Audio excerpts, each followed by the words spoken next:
स्वामी सांगतात जी पाप आपसूक घडतात, स्वामी सांगतात जी पाप नकळत घडतात त्या पापांना कुठंतरी गंगा शुद्धी आहे, त्या पापांना कुठंतरी स्वच्छता होईल किंवा त्या पापांना कुठंतरी शिक्षेपासून सुटका होईल.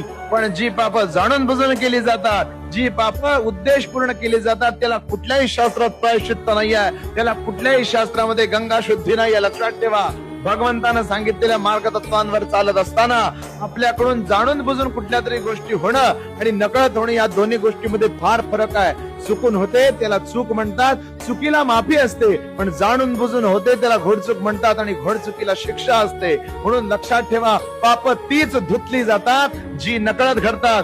गंगेत जावा, कुंभमेळ्यात जावा, अगर कुठेही जावा, जाणून बुजून एखाद्याचा अपमान करत असाल, जाणून बुजून हेटाळणी करत असाल, जाणून बुजून एखाद्याचा वापर करत असाल, गैरवापर करत असाल, तर अशा पापांना कधीही स्वच्छता, शुद्धता आणि गंगा शुद्धी नाही म्हणजे नाही. श्री स्वामी समर्थ.